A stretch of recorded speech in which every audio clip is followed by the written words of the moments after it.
You're back. Episode 14, I believe. 14 already, huh? Yes, sir. Man, Rolling out here. you got to check what percentage of people or podcasters get to a 14th episode. We gotta research that. Probably not many, but I know our next benchmark is 21. 21. What happens at 21? Yeah. Yeah, what's supposed to happen at 21? I guess. So we talked about it before, but it's 90% don't make it past the first 10. And of the 10% who make it past the first 10, 90% of those don't make it past episode 20, which will put us in the 1 percentile, at least volume of episode wise, volume of content wise, which is crazy. No, I like that. I like that. I like being in the top percentile of anything. Oh, you already know. Yeah, I believe that is success. That's a fact. Can't be here with them bottom dwellers and the quitters. Nah, People throwing however, in the towel. yeah, however you want to quantify it or quantify the outcome, the process has been perfect, That's a fact. and that gives me a that wants that gives me a thought, of course, and that's how usually we start off most of our shows with the oracle thinking of these thoughts, and, and some It's you like just that. What is it? In the Matrix, the Oracle with the little kid with the spoon. yeah. That's why I kind of adopted that Yeah, persona from. Of course, I'm not a old black lady. Jamaican lady. But, yeah, uh, clearly. Hey, nowadays you never know, man. You could be if you say you was. That's how we rolling out here. Yeah, but some of her qualities, her intuitive qualities, kind of rubbed off on me. So I will adopt the oracle as I am talking to the one and only Yoda, of course, Fitting. the all-knowing, the all-knowing, and it's starting to come across. You're starting to come across like you're kind of like my psychiatrist, and I don't need one. I don't need one, but it's kind of like a metaphor of you. You could be whoever's watching. You could be their psychiatrist. I guess I could just offer you up these dilemmas for you to break down. I know the average person probably definitely doesn't think how I think anyway, but it doesn't matter, right? So on this show, I wanted to point something out also to you, Jay, or to the people. Um, there's nothing really rehearsed with what we do. It's nothing rehearsed in what Yoda does. So I see a couple of responses of, "Oh, he has to be reading," or something like that. And, I didn't Yoda, see that. no, yeah, I've seen that a couple of times. So, I mean that's a compliment because it's like, That's a fact.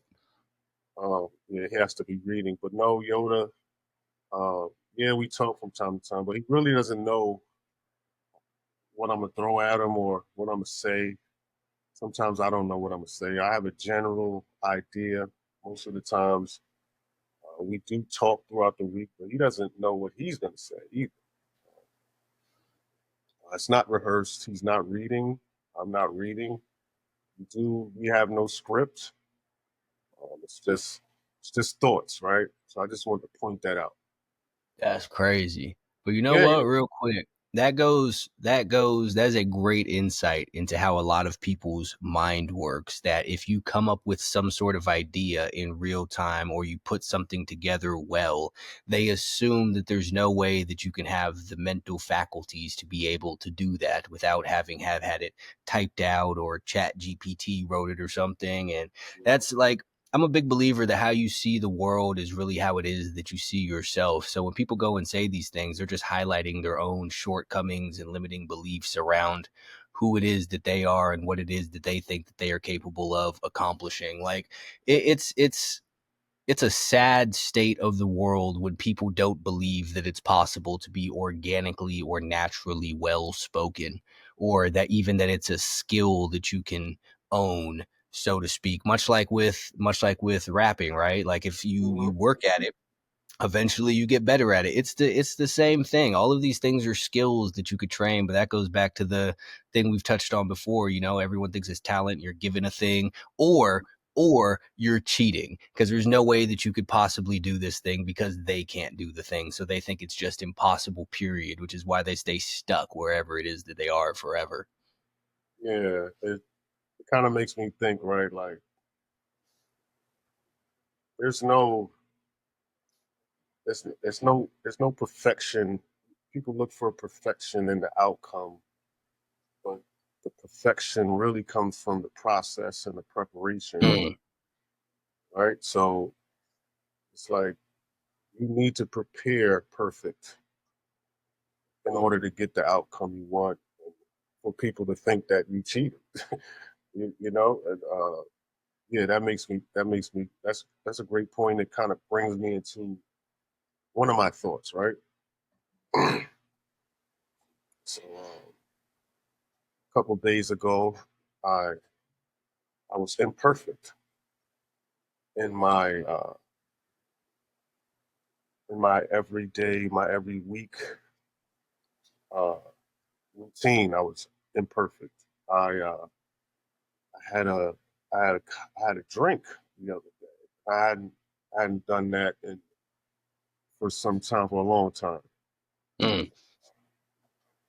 and I had a fucking drink, and of course, um, when you're on the path of, or when you're on the journey of trying to be something greater than what people might be accustomed to, or you're searching perfection, you have people that say, "Oh no, it's okay,"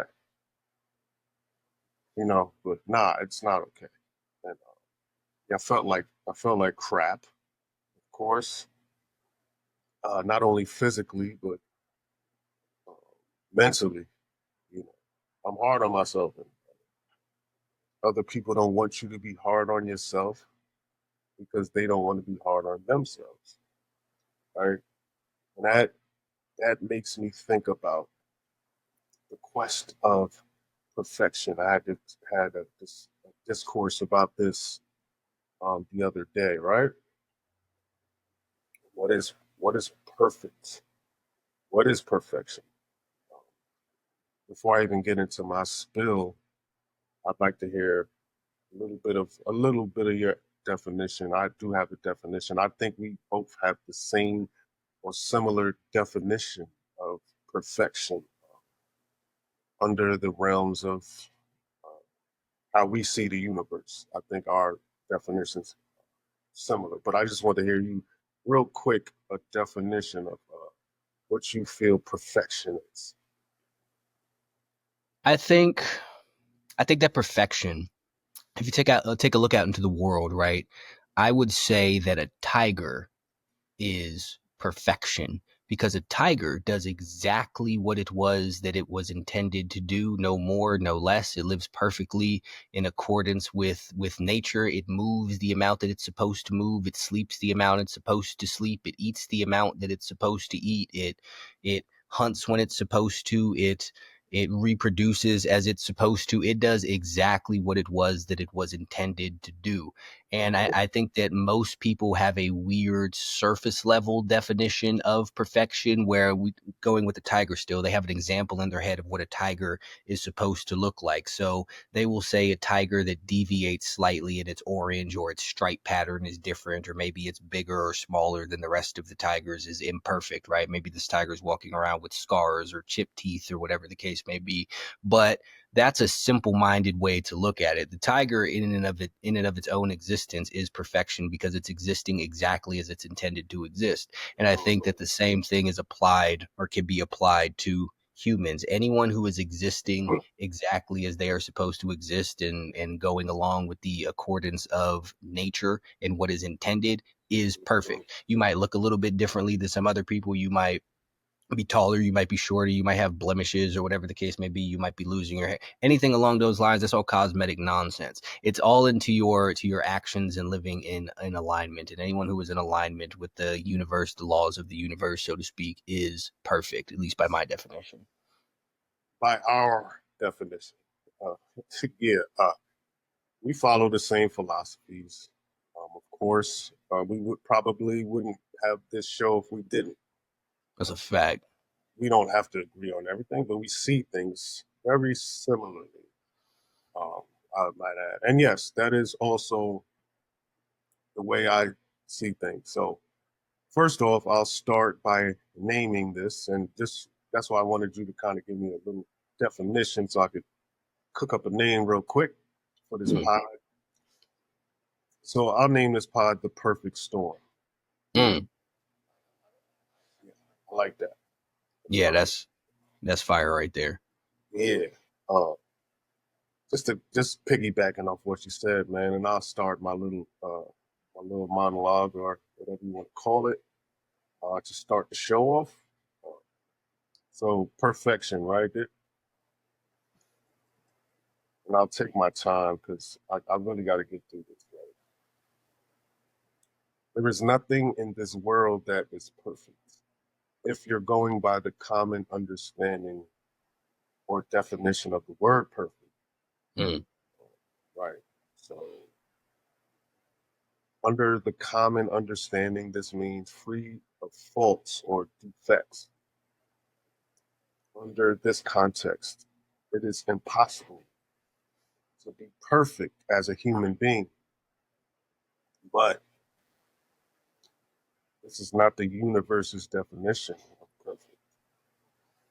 When things go according to nature, and by nature I mean the natural order of things, you live, you die, scrape your knee, you bleed, plant a seed, it grows, etc., etc. In life,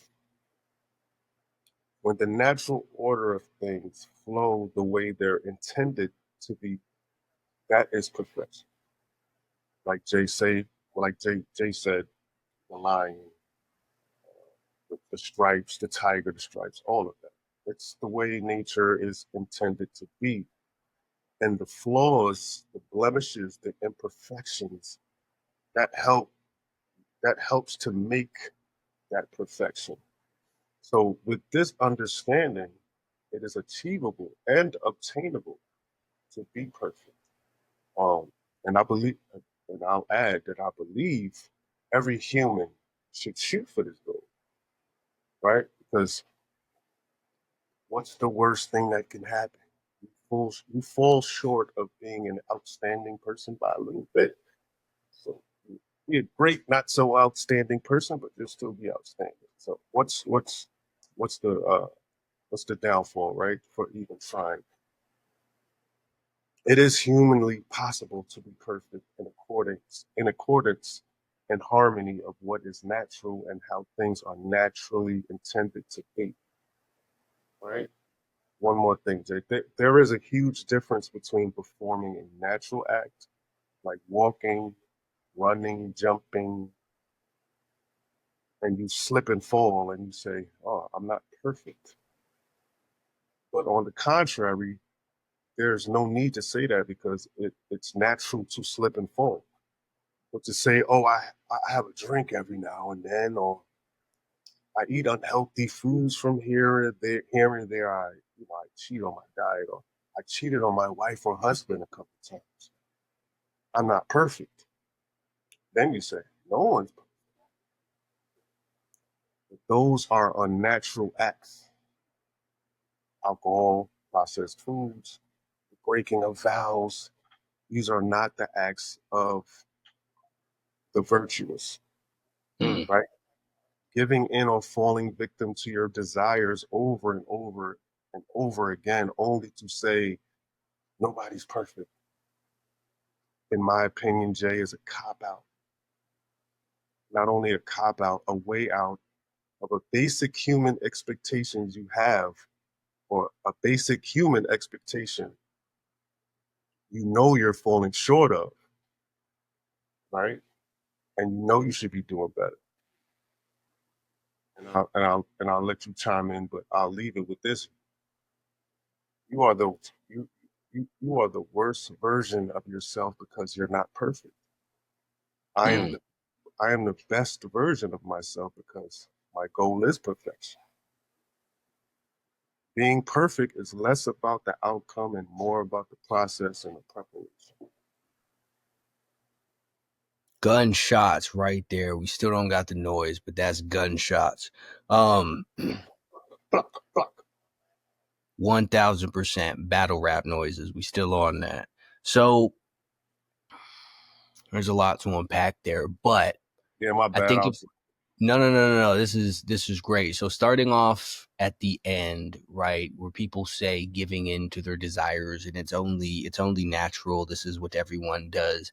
No. So these things are cultivated. It's not something that you just naturally have, right? Like you go out and do a thing. We'll take, you said, the cheating on your spouse, breaking of vows, or whatever the case may be, right? This is a product of lust, among other things. But much like with everything else, right? You're not just naturally lustful. It's once you get exposed to it and then you continue to expose yourself to it, it becomes harder and harder for you to deal with, because this is what happens when you start walking down a pleasure seeking path to begin with. Like that's a path to nowhere. It's a path to emptiness, because much like going back to with the food thing, right? People wind up getting fat because they overeat on a consistent basis, because you're sitting there eating for pleasure, you're eating to be full, and the more that you eat, or excuse me, the more times that you eat to be full, the more that you need to eat to be full again. So you keep on pushing the bar up and up and up and up and up again, right? So you're taking your natural form, your natural end, and you're pushing that and taking it to an unnatural thing. Same thing with lust. Every single time that you give into the lust, you need a higher level of that in order for it to give you the same sort of satisfaction that you're getting out of it, right? You think back to early 90s, early 2000s, when people were kids, they had you got the Playboy magazines or whatever, you got the whatever Victoria's Secret catalogs or whatever. You see a picture of a naked woman, and that's just like, whoa, this is crazy, this is insane. But eventually you become numb to that, and it Mm, doesn't have the same effect anymore. It's when people start mm, seeking out videos, and then this is part of the reason why porn is so damaging, right? You wind up going down this rabbit hole of degeneracy because just in the beginning you watched a little video of two women kissing and that was crazy, but then you get used to it, and then you want all this other stuff, and that's when people start seeking out all of this weird shit, and you have these yeah, weird outlandish yeah, fetishes, and you need this, and you have 87 different types of kinks, as people like to call yeah, it. And this is how people wind up getting into shit that no one should be watching, period, because you yeah, need the novelty, right? Because you've overexposed yourself to the thing. Overindulgence in anything is a problem. This is why if you look at the seven deadly sins, right? It's not murder, it's not theft, it's not robbery or assault or anything like that. It's lust, it's greed, it's sloth, it's gluttony, it's any forms of overindulgence in your most base of desires, because this is what's ultimately going to lead to your downfall with stuff, right? mm, And but again, these aren't natural things. These are things that you naturally had a boundary for, that you pushed by you continuing to go after it and by continuing to prioritize what felt best over what was best. This is actually going against your nature, right? If you even look at humans as a species, it's like humans and dolphins or whatever are the only species that have sex for pleasure. But the more that you do it, the more that you need to do it. And this is where you wind up in the weird realm of breaking your vows and saying, oh, it's because I'm only human. It's not because you're only human. It's because you strayed from the path of humanity that you were meant to walk. And now you're off in this unnatural direction, because going back to what we were saying before, you're staying in accordance with the laws of nature, in accordance with the laws of the universe. And what that is truth. And then the lying, the cheating, all of that is going against what's natural because it's against what's true.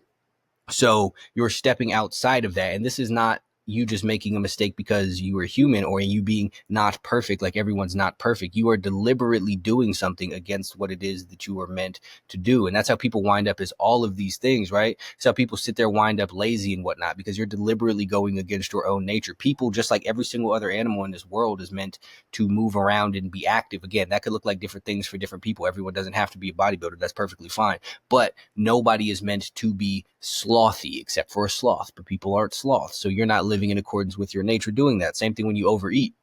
and we talked about this briefly before, but if you only eat natural foods, chicken, beef, eggs, rice, potatoes, fish, turkey, vegetables, fruits, it's damn near impossible to overeat. Like the quantity of those foods It that is you would need to, impossible. It is that's what I'm saying. It's impossible to do that. So in order to overeat, you have to stop eating what's natural and start eating what's unnatural, therefore making overeating in and of itself unnatural, making being fat, being obese, being overweight, and all of this another act of something unnatural because you're not doing what it is that you are supposed to do. You absolutely can be perfect if you stick to what's natural, stick to what it is that you're meant to do, stick with the laws of nature. You have certain foods that you are supposed to eat, you stick to eating those foods. You have certain ways that you are supposed to conduct yourself, you stick to conducting yourself that certain way.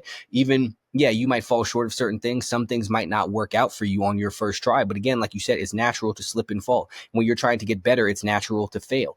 That's how it goes. This is a part of the process. The path is not going to be perfect. The path is not free of debris, but the path being covered in degrees is the path being what it's supposed to be. Therefore, the perfect. debris, the obstacles, and the roadblocks are perfection. And you're meant to interact with those. Absolutely. And Gunshot. gunshot for real. It kind of makes you think when you are giving these when you're given these cliches like I'm not perfect, nobody's perfect. What are they for? Mm. What are they for? It's a way out. That's what the fuck that is. It's a way out, right? So I don't like way out. I don't like a way out. I But want a way out. nah, you shouldn't. But not only is it a way out, it's a way to encourage people to stay stuck where it is they are. Because Yeah, from the time that you're little, they set you the standard of you can't be perfect. No one can be perfect and all of that. So then people just naturally don't strive for it because they were talked out of it. And as a whole, again, we go back to the game within the game, conspiracy sounding stuff, whatever it is that you would like to call. This is what most people want. And all of these things, or not most people, but the powers that be want is for people to stray away from what is natural, what is best, so that they go towards the unnatural because that makes them consumers, that makes them products, that makes them compliant, and that makes them slaves, for lack of a better term. But there is no better term because it's slavery. that, People wind up slaves to the unnatural medications, to the unnatural foods, to the unnatural order of things, to all of the pornography, to the video games, to the TV, to the all of the escapism, to doing everything but what it is that they are supposed to do. it's all the real imperfections of life. Those are the real imperfections of life. And if you want to look at it clearly, that's what they're selling you, imperfection, right? Everywhere. You just broke it down. We are consuming imperfection and then giving a way out to say, nobody's perfect. I ain't perfect. It's okay. Let me sell you some porn, right? Let me sell you some alcohol. Let me sell you some bad food. Because if I sold you perfection, you wouldn't want any of those things. I can't sell you that.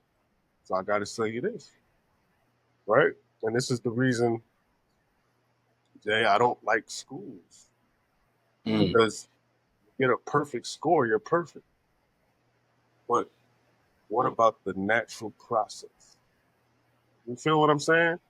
Mm-hmm. If a kid displays effort and resilience in the forms of preparation and performance, then to me, he or she is perfect.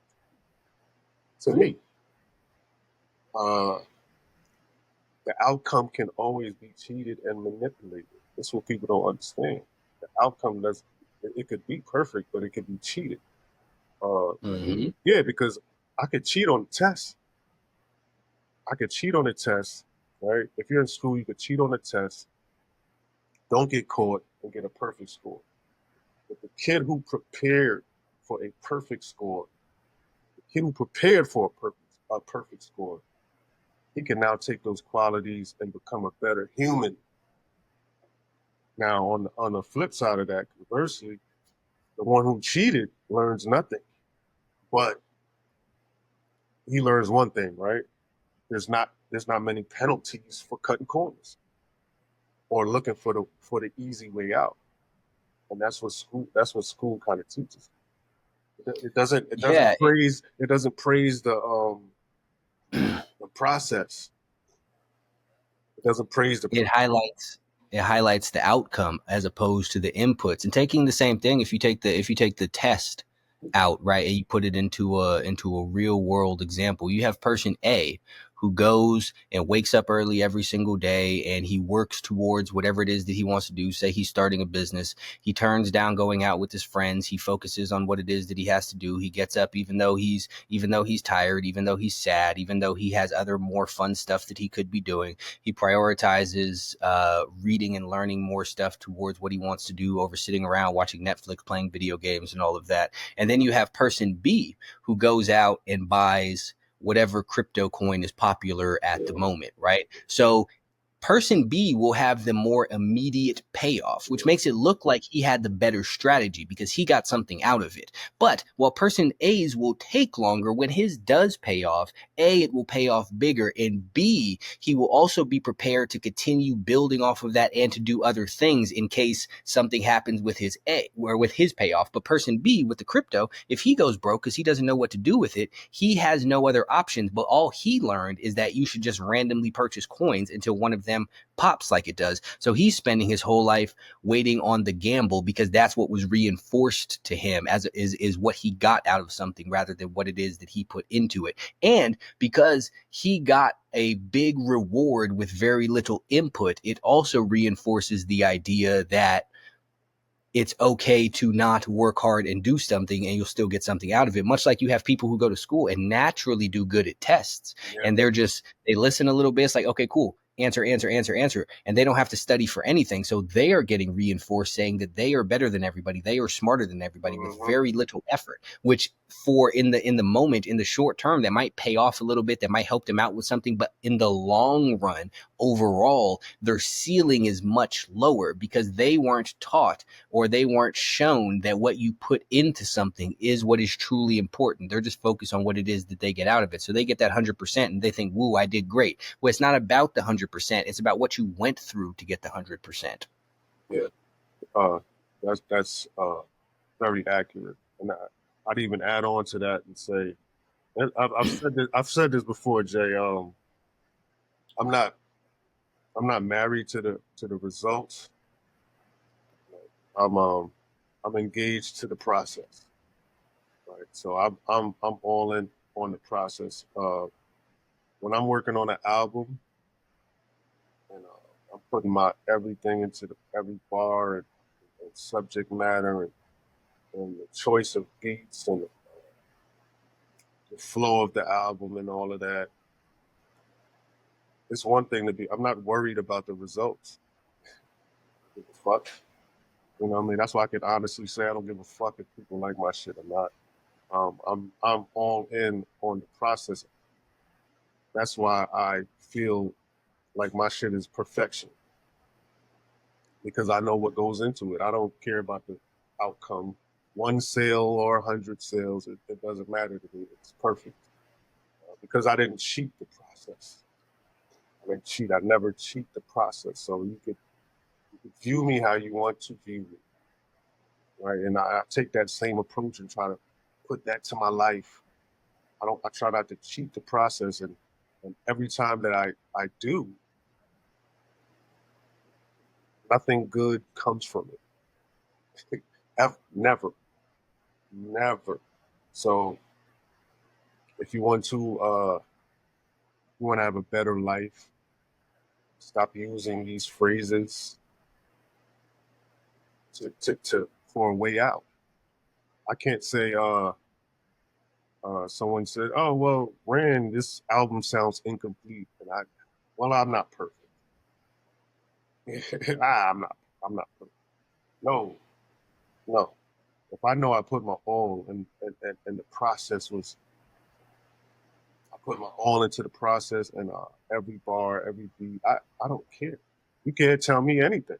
That's why people they look at me and how could you think so? You're brash. You're this. Like I could say that because I know the work that I put in, the effort, the amount of effort I put in. So I could say I ain't nobody better than me. I'm the perfect rapper. I'm the best that ever lived because I know what I put in uh, into the process. One last thing about that. specific subject, Jay. I mean to harp on it, but it is an interesting subject, right? And I like to get your take on this aspect of it. It kind of brings me to the one of our previous shows, right? Hmm. Yeah, I think we touched on religion a little bit, and this is part of the reason why I'm not so into religion or beholden to any specific religion. It's like you repent and you're all good. That's like it's like murder, just repent, you're good. This whatever vile act you can commit, you repent, you're all good. Whether it be a little small little thing. Well, I had a little bit of alcohol, I repent. Well, I did this, I could repent. Right? Yeah, I'm not into that. It sounds it sounds a bit like if you're a pedophile or you're a murderer of innocent people, or it sounds like a vehicle for these people to exist and thrive in. And I don't want to sound too crazy, but I feel like that part of religion sounds like a getaway for people who was on that island. Well, or you know what I'm talking about? Like they could be diagnosed, they could be helped. I don't believe they can. I wouldn't want to help someone who would do something like that. So yeah, what do you think in in regards to religion, perfection, not being so perfect? I could do this and repent and get away with not get away with it, but I could be forgiven for these things.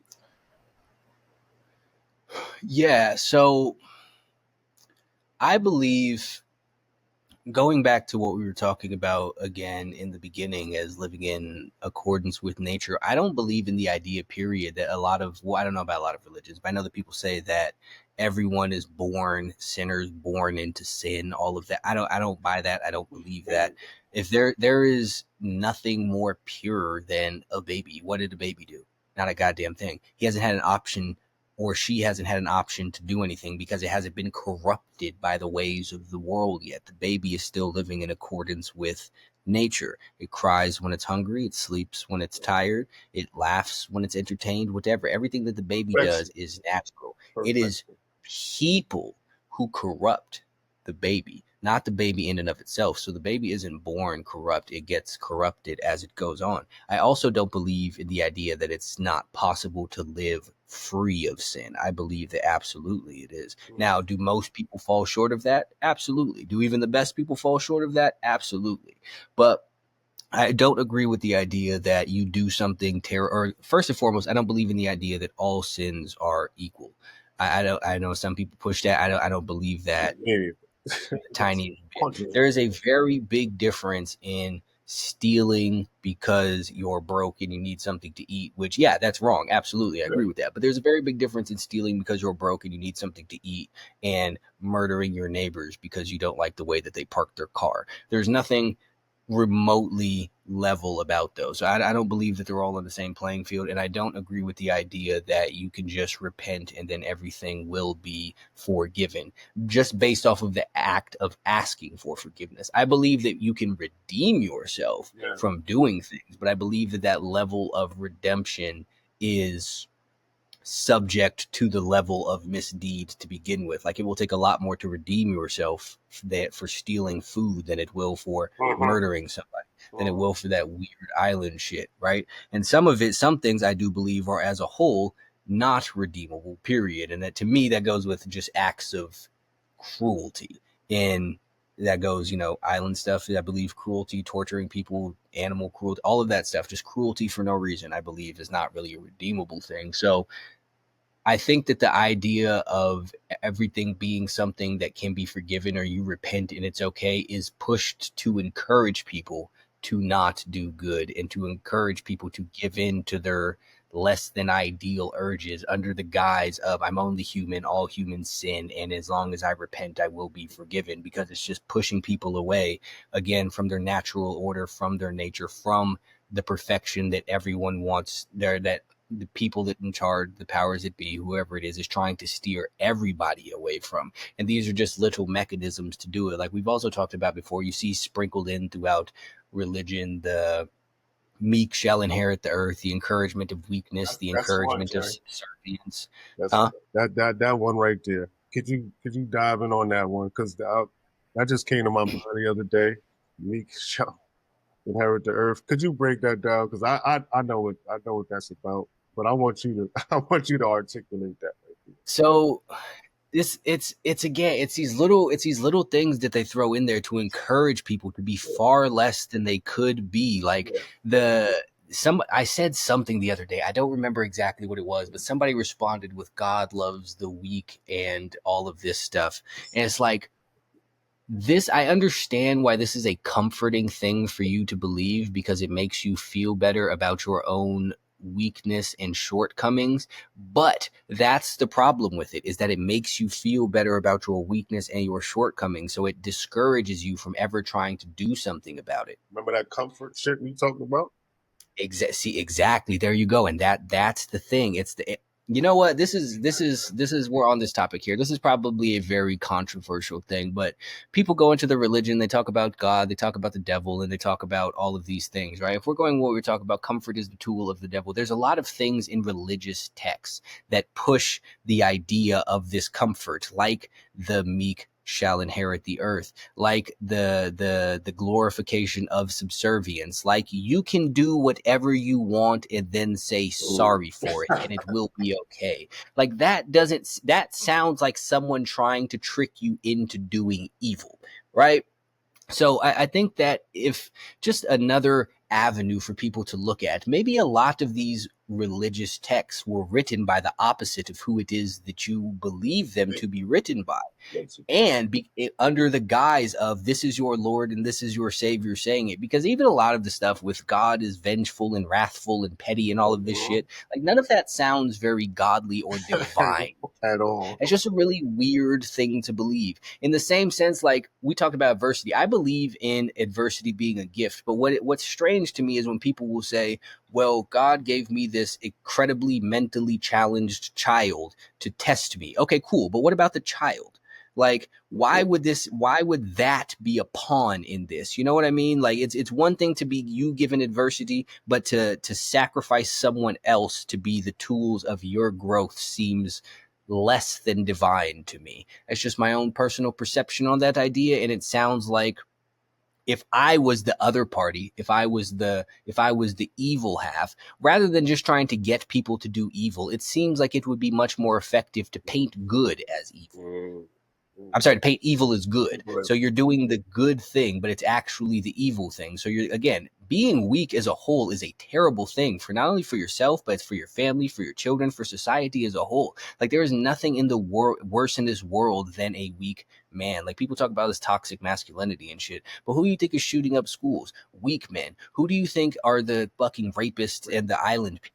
Weak men. Who do you think are the people sitting there just starting wars off of nothing like this? Weak men, because they have no emotional control and they can't handle any of this other stuff. Like it takes strength to like restraint is strength, right? Not beating someone up that you could beat up because they said something out of the way to you is the strong thing to do. You're showing restraint. The weak thing to do is someone says something crazy to you, you smack them in the face because you know that you can. That's weakness. Mm. And weakness is a plague on society, and it just seems like the encouragement of it through things like the meek shall inherit the earth is not actually good for the world, much like the thing with you could do whatever you want and repent. That doesn't seem like it's a good thing for the world. It seems like it is good for the person who is acting against the best interests of the world.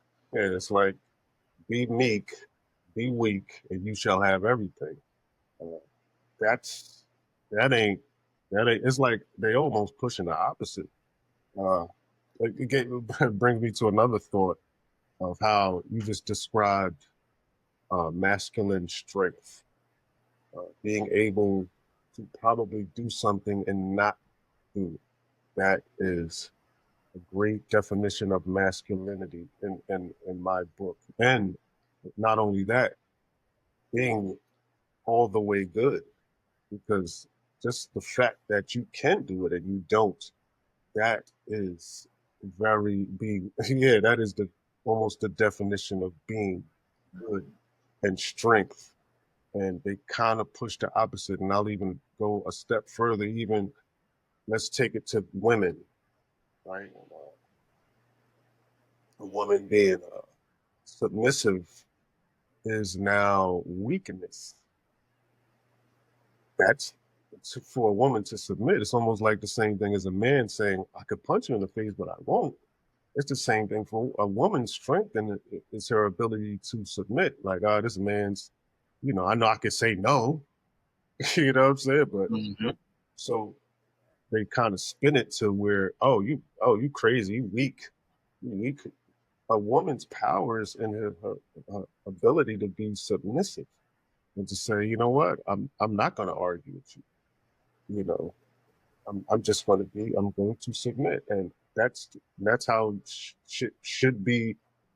Should be. That's how it was not so long ago. Well, a long time ago, where the man works hard. He comes in the house, gives the woman his check. You know why he gives the woman his check? Because this woman will cook him dinner and be submissive to him, which is her power, her superpower, Mm-hmm. her superpower. So even pushing the fact that women shouldn't be submissive and men shouldn't be masculine, you're directly breaking up the natural ways of the universe and how Natural order. the natural order of how things should be. And that's just another way of attacking perfection, right? Because, like we said earlier, they can't sell us a whole bunch of imperfection if they want us to be perfect. They want us to be meek. The meek shall inherit the earth. They want us to be meek because only a weak person would look at TV and see something, a cheat code, and want to buy it. Oh, I could lose 100 pounds with this pill. Mm-hmm. Only a meek person would fall for that. No one strong would fall for. They want the easy way out. They want to eat right, and what did we say earlier? You could cheat on a test and get 100% and not get caught. That's the easy way out. And Yup. you get rewarded for that in school, though. If you don't get caught, you get rewarded. Even if you do get caught, what happens? So you get sent to the principal's office. Oh no. Cheat better next time. Yep. Basically, right? Um, so the penalties of cutting corners are not severe, right? So only like, and that's why I wanted you to harp on that meek shall inherit the earth. And no, the strong shall inherit the earth, right? Not only not inherit the earth, You get control the earth. right, right. Because even the idea of the inheritance is a weakness thing. Yeah. It's Given to you, and this is what people want though. Is all of this stuff? It'll just be handed to you, and you got to look how it's pitched. The meek shall inherit the earth; it will be given to you because else. I didn't even peep that. It's all of the language around all of this stuff just encourages weakness, it encourages subservience, it encourages looking for handouts. And going back to what you said too in the power in submissiveness, even if you look at it'll be the same people who will argue against that, who will say it's a strong man who could take directions and be corrected and stuff like that. And it's the exact same thing, right? Like when you're doing something and somebody calls you out on something that you're doing, you have to be a strong person to sit there and take that and be able to look at yourself and say, man, that's correct. I am fucking up. I am flawed. I am walking in the wrong direction. So it's the same exact principle, right? Just applied to the opposite sex. Because it takes strength to say, I'm going to allow you to guide me to where it is that, because I trust you. Like, trusting is an act of strength in and of itself. Absolutely. So all of these things are shows of strength. It just so happens that men and women show them differently. But then they want to sit there and take it and strip all of this shit away and act like it's bad and act like you're bad for wanting to be guided or led by your husband or whatever the case may be. And somehow now this is a problem because you don't want to go run around doing all of the stuff that men do.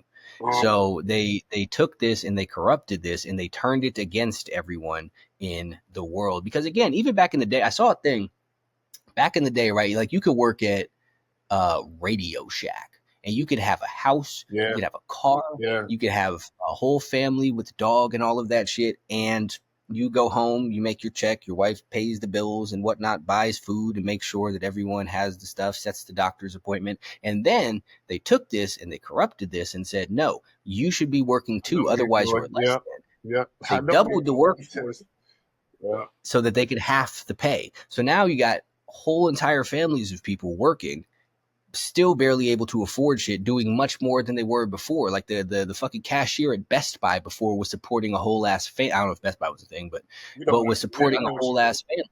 I know what you're doing. Yep. I knew you were going there, and I totally agree.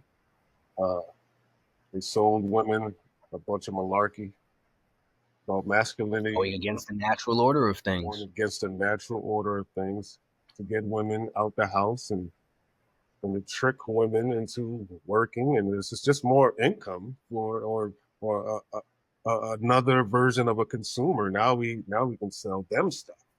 We can sell them stuff when it was in the house, or whatever they were doing inside the house, or taking care of their kids, or what could we sell them? What could we possibly get out of them doing this? Now, if we sell them this, men are toxic. Men who are masculine that's toxic. A submissive woman is weak. What makes you strong is getting out there and working, buying your own shit from us, of course. You know, that's and guess what? We get to take your kid now, and then we get to place your kid in school and teach them exactly what we want to teach them. Put them right. I mean, it's right there led for you, just to, and like you said before, that a normal income, one man could work and he could take and have a nice house and make a nice living for his woman and his kids or whatever. Right. So you got to think about, why is that not so now? Right. Why do me and my wife now have to work? Right. And that alone creates a friction between man and woman, even in the house, even if you are married. That's friction right there. Right. And everything he sees and she sees, it's based on separating the two mentalities of masculinity and submissiveness, right? Everything they push towards us is to break this natural order of the universe. See that. Yes, and then what they did was they went and tricked people again out of the natural order thing to act in the opposite of what's best for them by convincing people that their natural superpowers are Mm, actually an issue, right? They tricked men out of being stoic, saying, mm, "No, you should be emotional, you should be crying, you should be sitting around mm, talking about your feelings and shit, and this is what's right." Not you sitting there being able to control how it is that you feel, not you not letting your emotions dictate your actions, not you being able to suck it up and do it any goddamn way. mm, No, it's you crying, it's you sitting there taking your sad days, it's you sitting around pouting and eating your comfort foods and talking about how it is that you feel all the time and thinking back to your childhood and unpacking the trauma from your 12th birthday party when you got a red bike instead of a blue one and all of that nonsense. And then everyone got tricked into this, and then they're like, oh well, everyone's depressed now, take these drugs, yeah, you so, need them. yeah, And you wonder why all of you are depressed, because you're going against your nature, you're not doing what it is that you are supposed to do, you're sitting there wallowing in your feelings like a little bitch, even though you should be sitting there being able to handle that and being able to keep it pushing moving forward, because that's what you're meant to do. But you're acting outside of yourself, so now you feel outside of yourself. And of course here they come to help you out with their drugs. Same thing in the opposite for women, you doing this is not what it is that you're supposed to do. Instead, you're supposed to be doing what the men are doing. You're supposed to be strong like it is they are doing. You're supposed to be out here leading companies and doing all of this nonsense. So they're running around trying to do that. And then they also wind up depressed because it's harder for them. And this is where they sit there and get to complaining, well, like it's set up for men to do all of this stuff. It's not working Mm-hmm. for us. And then they have the issue with this because they're going against what it is that they naturally do, competing in someone else's natural arena. So, of course, they too wind up depressed and on these pills. And you have double the amount of workers, again, going back to what it is that we said before. They don't really up anybody's pay, but they up the price of everything. So now everyone has to keep working. So all of you are now trapped in this. They tricked you into thinking that you should go into this. And now that you are there, enough of you were there that they were able to double the prices of everything. So you're stuck. Now you're trapped there because you fell for Well, the little carrot that they was dangling in front of you, thinking that that was what was going to pay off. Because again, they tricked you out of your nature. They tricked you out of the natural order of things. they tricked you into imperfection, and they tricked you to they tricked you into thinking you can't be under the natural order of things, right? And it's interesting because when you're being imperfect, it makes you feel like shit. It makes you feel like shit. But it's not sold to you as so. It's sold to you as joy. It's a fucking slice of cake and whatever it may be. They sell it to you and they wrap it up in a nice bow. Where after you do it, you feel like shit. How was? But here they give you nice words to say. They give you nice words to say like "I'm not perfect," or nice phrases to say. If I repent, I'll be okay. Right? To make you feel better about being feeling like shit. If you notice. But when you do things in accordance, in harmony of the universe, you feel great. When you give to the needy and not brag about it, or Mm. you go exercise and walk the earth and put your feet on the ground and dive in some ocean water, you know, catch a fish and grill it, and all these things make you feel good. All these things make you feel good. Eating shitty food don't make you feel good. Drinking alcohol don't make you feel good, right? Complaining don't make you feel good. Stressing doesn't make you feel better.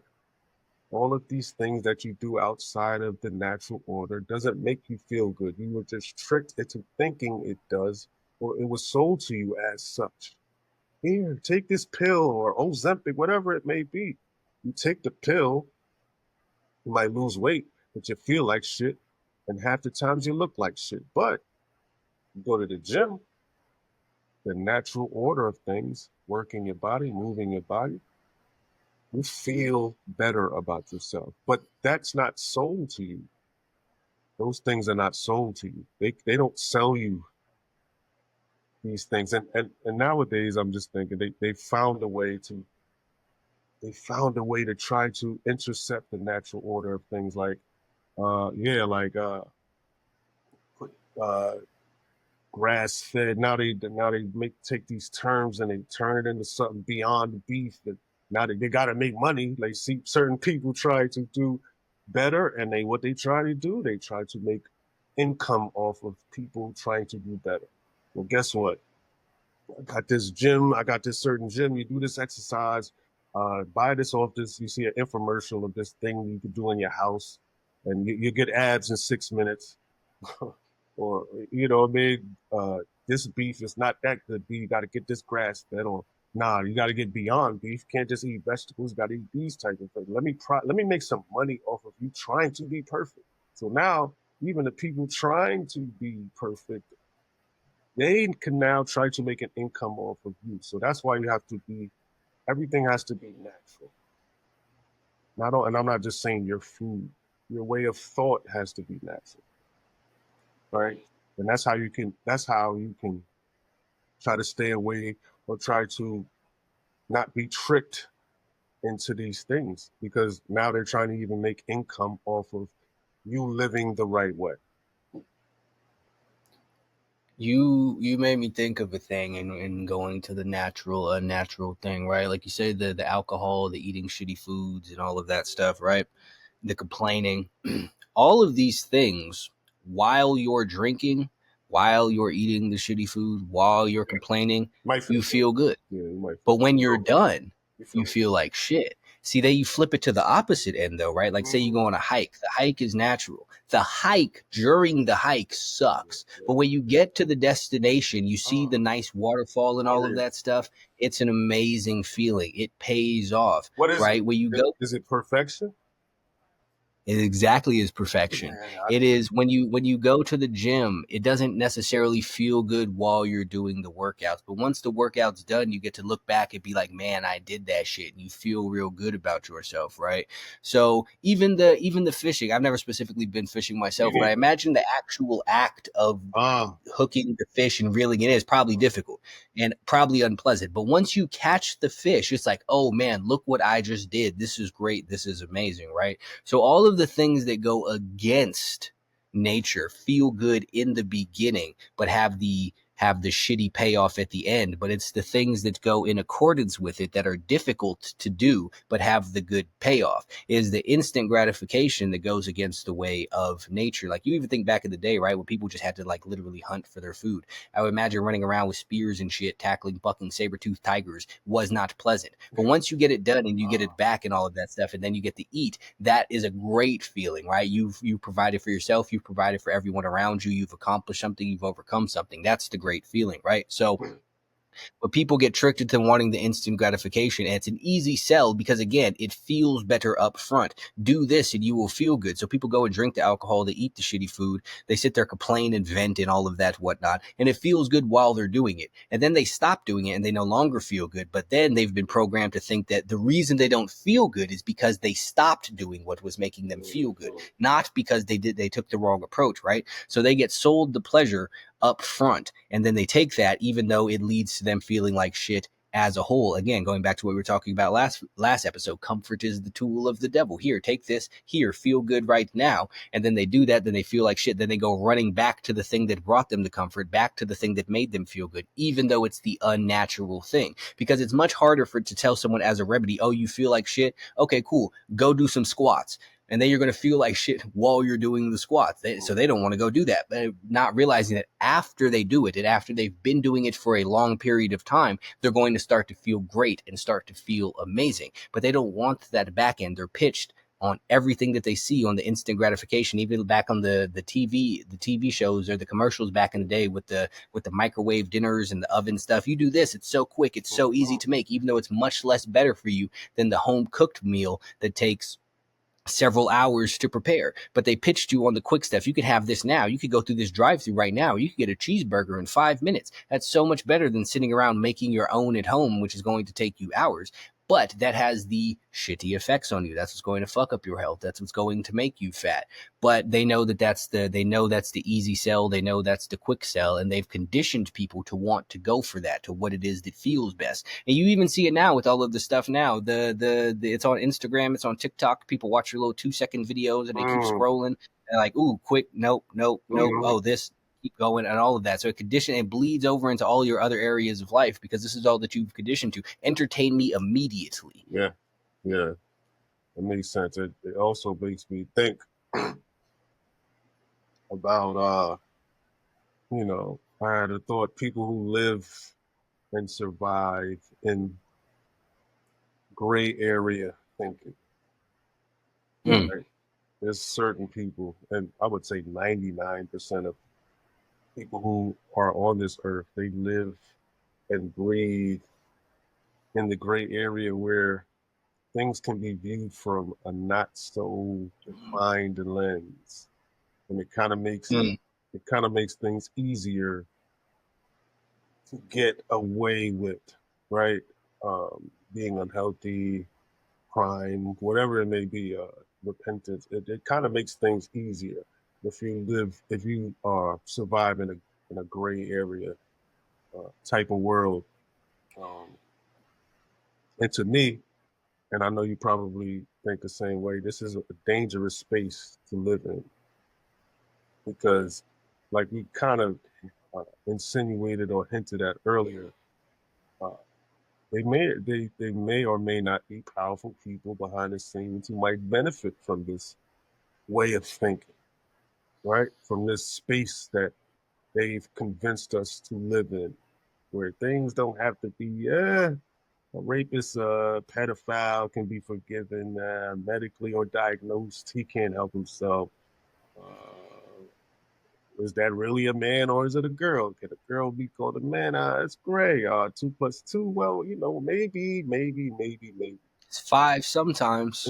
Sometimes somewhere around the world it got to be five. Drinking actually does it help? Oh, man, there's studies that say that it could help your heart and all this other shit. So that's gray area shit, right? So I wanted to get your. And I already know what. Of course, I know how you think and what you think about this, but how does how does living or thinking or surviving in this gray area mind state it adds to your imperfection or or detracts from or there's an impedance uh from you trying to accomplish your goals of being whatever you're trying to do. You cannot, in my opinion, you cannot live in a gray area uh mind state and accomplish anything. You can't get anything out of life or the natural order of things. If you live in a gray area where anything may happen, may not happen, I could, man. Oh, what if I don't? If I don't work out, maybe. But if I, yeah, those are the type of people that say, oh well, studies show if you work out too hard, it's stuff like that. And well, once a study show that if you break your diet once, or if you eat this processed, it's not going to kill you. It's a whole bunch of gray area stuff. Instead of saying this is bad, you don't do it. That's it. You know what I'm saying? Like, uh, you don't smoke crack, you won't end up like an addict. That's it. Point blank, black and white. That's the way life should be, right? You don't do this, you don't get that, right? What do you think about that, Jay? I think I'm a big believer that one of the worst things that people have done is introduce this gray area and nuance to everything because all it does is muddy up the waters. Is there nuance in the world? Yes, absolutely. However, when you start thinking like this and taking these into your everyday considerations, this is where you wind up in an area unable to truly do anything, and anything could be whatever the case may be. Anything could be anything when you start introducing all of these little grays to things. This is why you need to operate black and white, binary, yes or no. Do you work out? Yes. Do you get up early? Yes. Do you drink? No. Do you do drugs? No. But people want to sit there again exactly like it is that you said. Well, science shows that if you have one drink every once in a while, here's the thing, man. If I go do heroin once collectively, I'll be fucking fine. Yeah, If I go smoke crack once collectively, I'll be fucking fine. fine. But what people don't realize is that's the problem. If I go smoke crack right now, nothing's gonna fucking happen. But what I've done now is show myself that it's okay to smoke crack sometimes. And now I'm gonna go smoke some more fuck because it felt great and nothing bad fucking happened. So why not go smoke some more crack? And this is the slippery slope to you winding up becoming a fucking dope fiend because just once wouldn't hurt. If I don't work out tomorrow, are all my muscles gonna atrophy? No.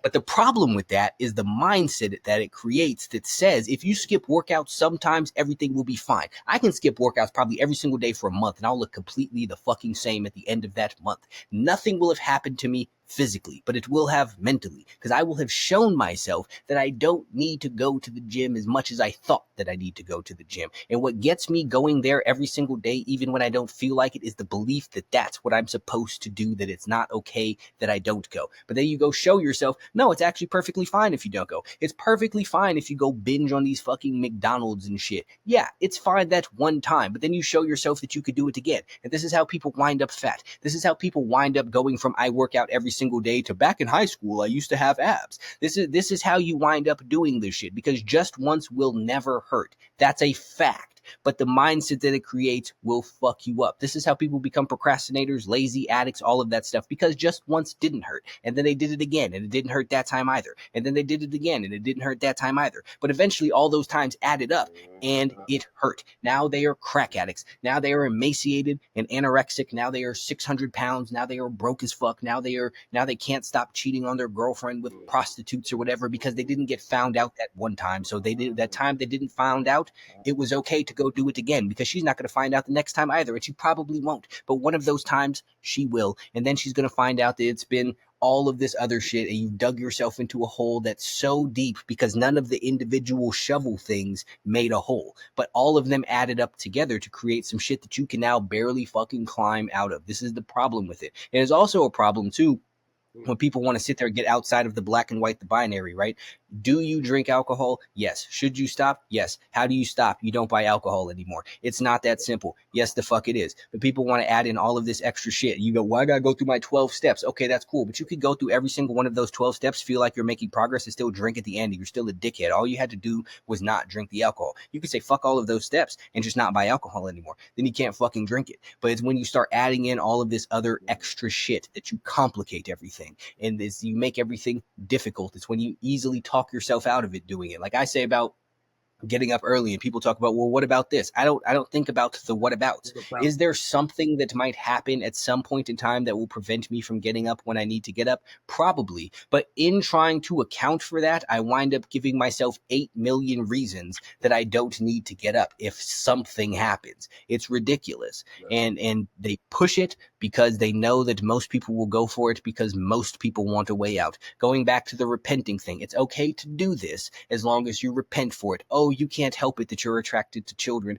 Oh, you can't help it that you think that you're truly a woman, and that's why you hang out in the bathrooms and wear the wigs and all of that weird shit. You couldn't help it. It's just who it is that you are. Yes, 2 + 2 is 4, but it really hurts you because of your trauma. So just for now, we're going to say that it's 5. So because everyone should feel good about everything, all of that. No, some things are, some things are not. We live in a world of facts, and when you dilute facts, you go against, again, the accordance of nature. You go away against the natural order of things to make people feel good because they are uncomfortable with the facts. And that is how you wind up imperfect and fucked up. Yeah, it makes you think about that that kid I mentioned cheating on that test. He gets away with it. What does he gain, right? Yeah, he passed. Yeah, he got away one. Yeah, he got away one time, right? But what did he learn? Right? It's the kid that, like I said, preparation, that bust his ass studying. He didn't get the outcome he wanted, but he got the tools needed to survive in the world that we are trying to build and help build.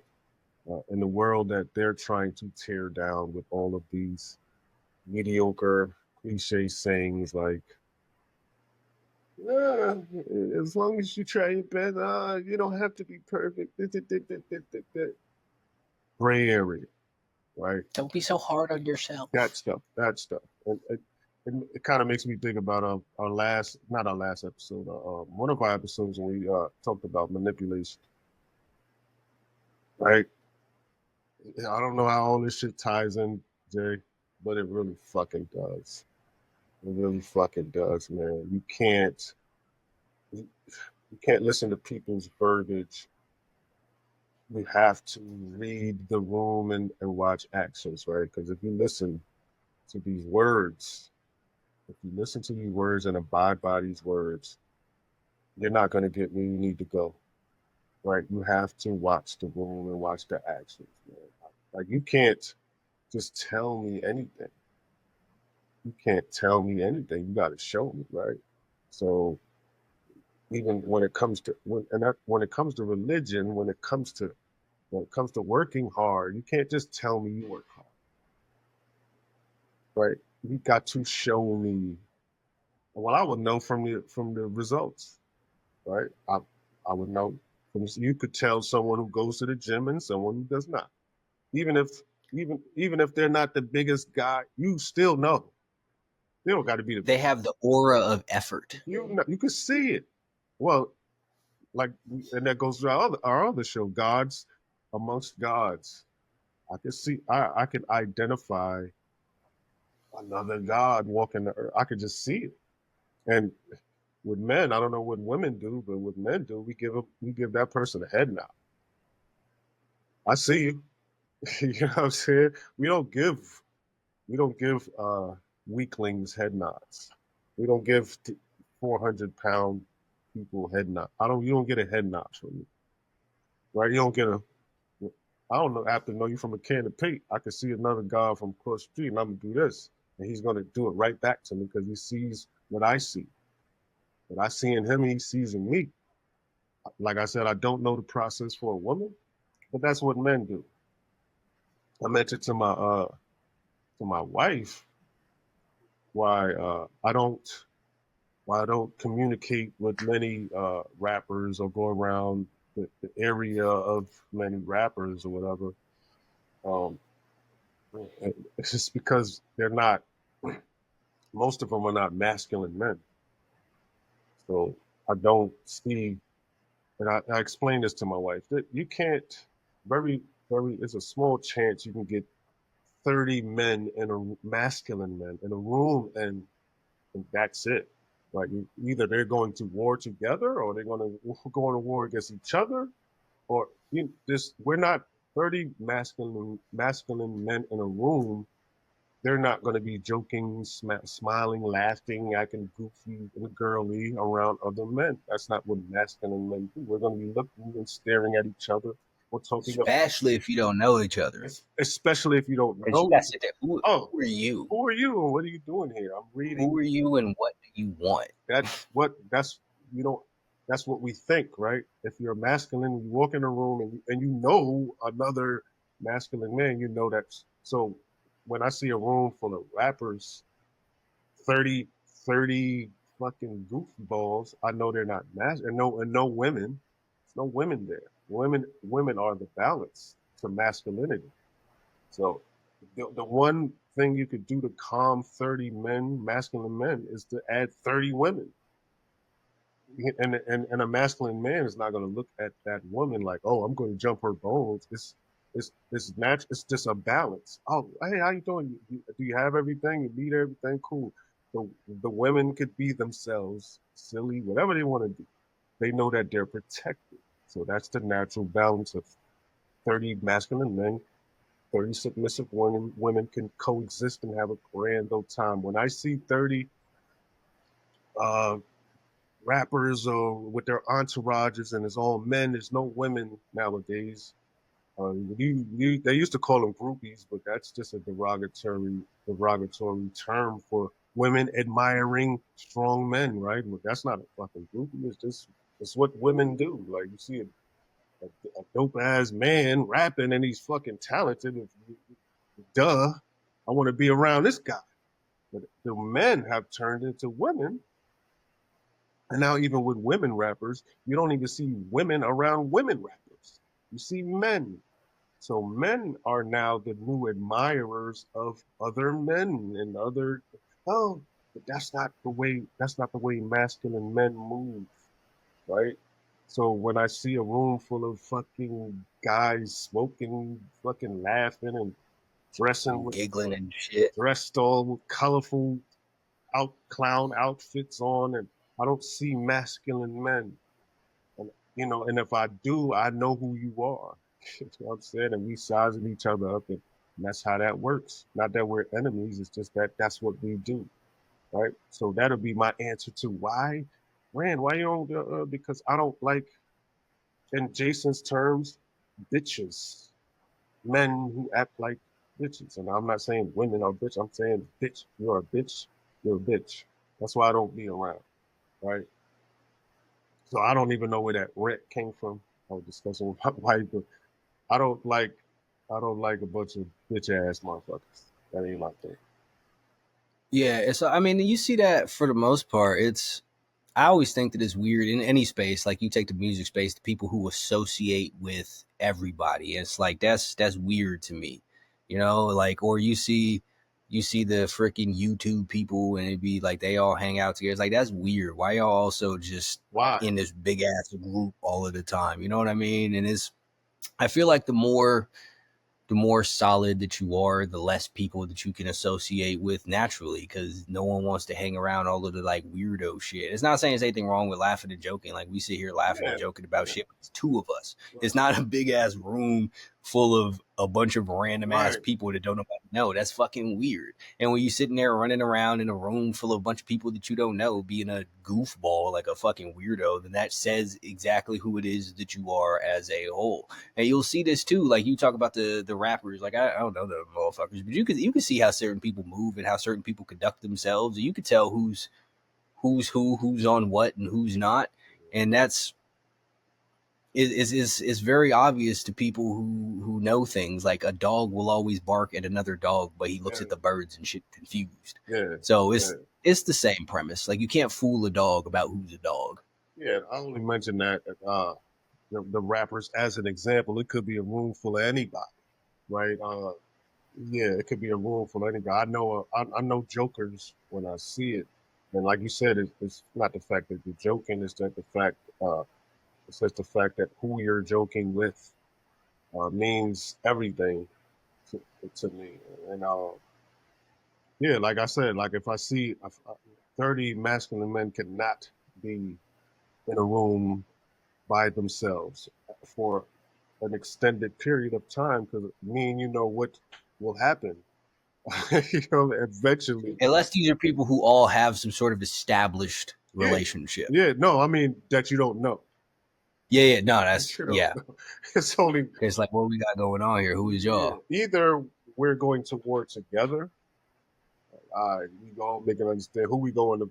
We need an opponent. Like you know, that goes back to our last uh, op. You need an opposition, right? That's what if you put 30 men with 30 masculine men in a room with no goal or no reason, no purpose. We both know what's going to happen, right? We're going to be biting each other's heads off, or it's going to happen, right?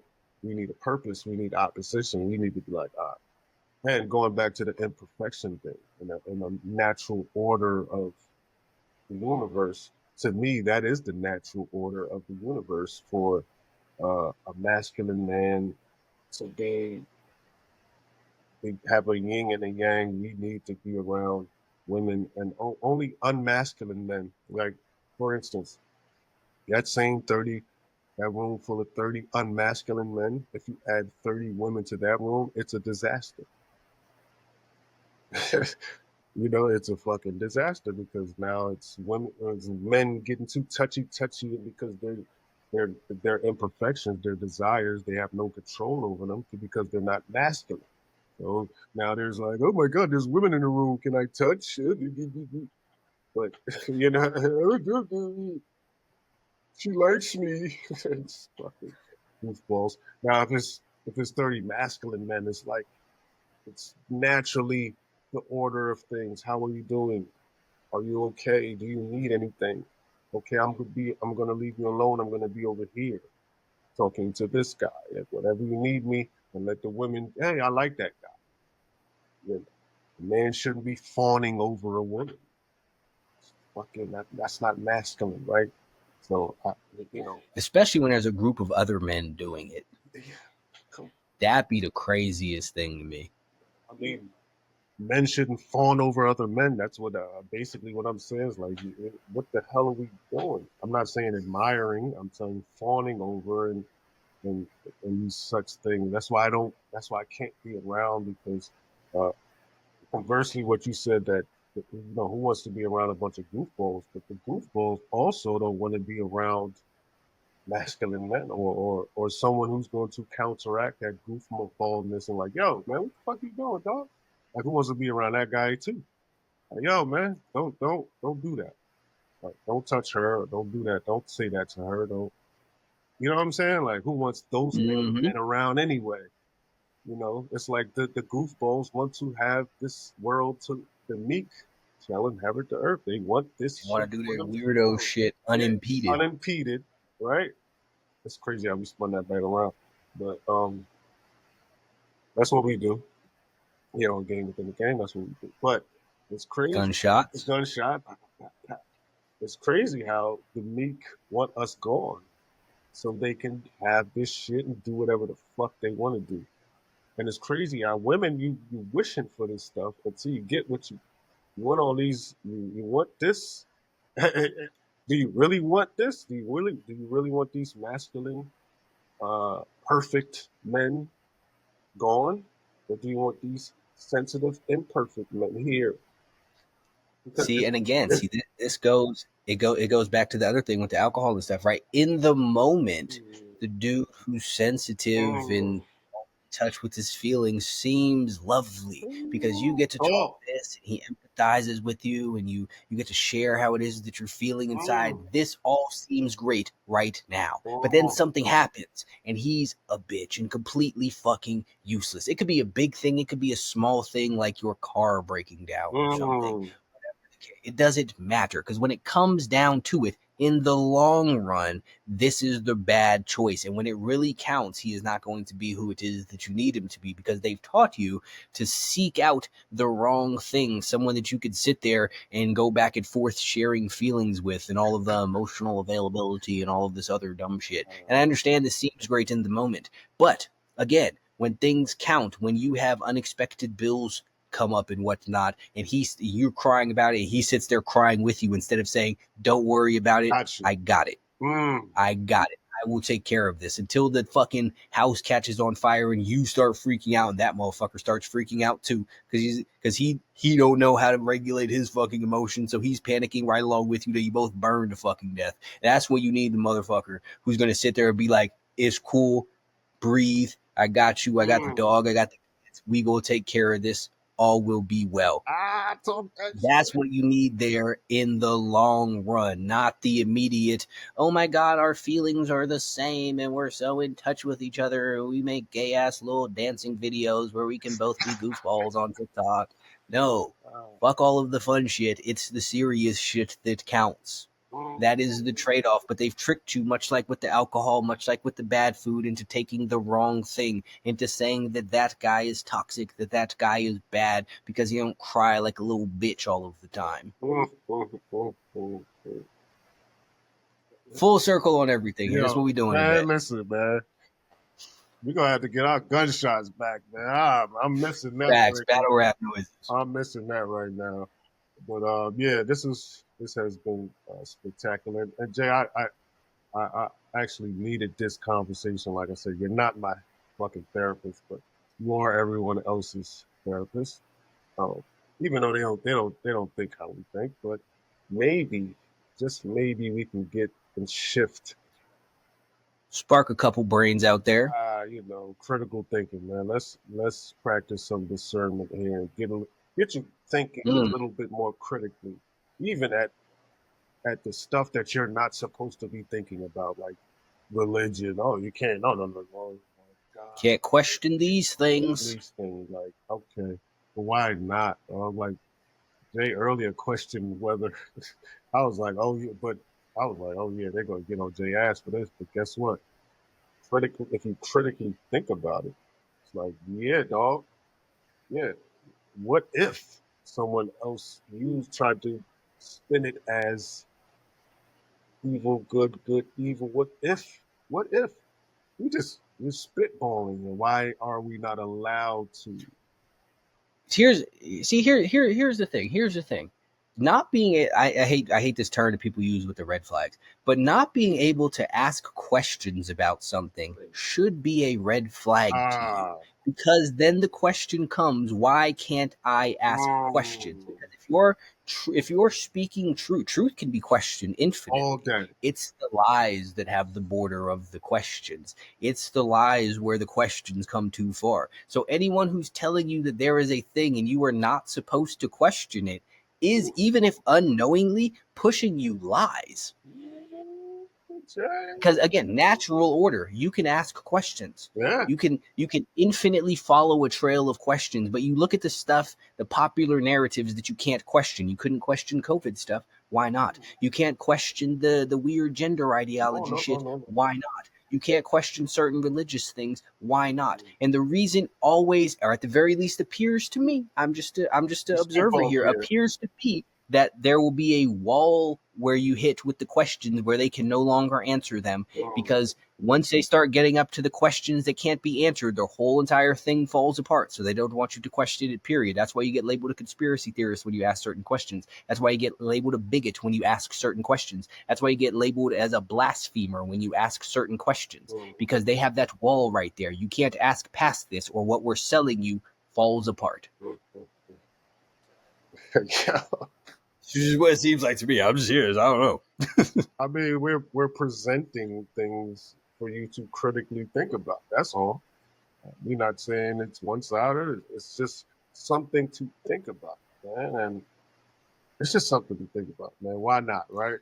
And Jay, this is what separates us, right? I've been thinking about like what kind of we've been separating ourselves from the pack of uh, motivational speakers or conspiracy things, and talking about the deep state, all this other. I think we've separated ourselves and with Facts. our content and the way we attack things and present things, uh, and we just started. So, ladies and gentlemen, we are still figuring things out. But the one thing we are not still figuring out is the process. We know that it takes a level of preparation and thinking and discipline, all right, for the process. So, but we're still figuring this thing out, and I've been noticing, Jay, that we're separating from the pack as far as what is being said, what the content sounds like, and the delivery, everything. As we grow, I could see this. I don't know, like we said before, don't want to dwell on the outcome, but the process with you has become it's dope. It's become something I look forward to. So Yeah, facts.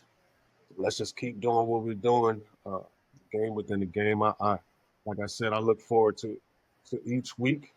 Um, People don't know, each week is always a process. It's always an obstacle, and we always figure out a way. Again, like we said before, the path is supposed to have obstacles, and you're supposed to figure out a way around them. That's the natural order of things. A fully clear path is unnatural. It is imperfect. Come on. Come on, Jacob. Come on now. Come on. What we doing here? What we doing, boy? What we doing, man? Yo, man, look. Hold up. Uh-oh. This is the thing that you said before. This is you say you don't know how it is that we circle back to these things from all of these other episodes, how we just randomly, completely unplanned, wind up tying all of these points together back to the original point, because what we are saying is facts, and facts can follow an infinite path of questions, and they will always lead you to the proper place. This is what it is that we are doing here. We are speaking facts. This is why we wind up in the exact same destinations all of the time through different pathways, because at the end of the day, there is but one truth. There are many paths to it, but only one truth. And we always wind up back at said truth, no matter what fucking path that we take. Yeah, and people try to debate us all the time. There is no debating the truth. You could, and you know how you debate the truth, Jay? With gray area. The nuance. But what about this? Yeah, that.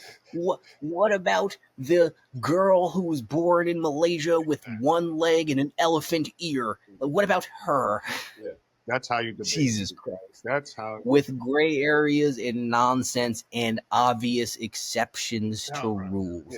Yeah. But see, we're going to go back again, tying to last episode, choosing levels of opposition. The people who are sitting there trying to debate are nowhere near the level of opposition that we are picking. The fuck we look like sitting here debating with you, person that nobody has ever heard of before? You watched us. We don't watch you. I don't know who you are. I didn't even know you was trying to debate. And if I did find out, I wouldn't, because who gives a fuck if you agreed or not? You are not the appropriate level of opposition. Fuck that shit, Yoda. Yo.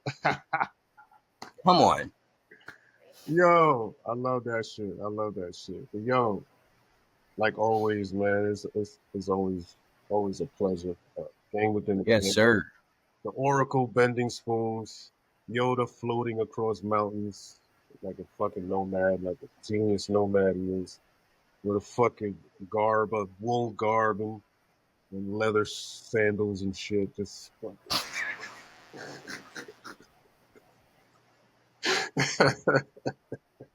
We we just here handing out the purple pills, man. That's what we doing. Yup, purple pills, man. Come get them, man. We slinging them things.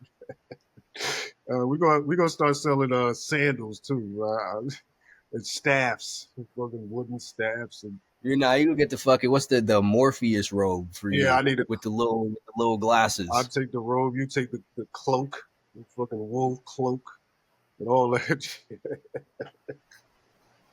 That's how we walk around this bitch. Yeah, no, we floating, man. My wife get mad at me. I'll be like, man, I'll walk. I hover.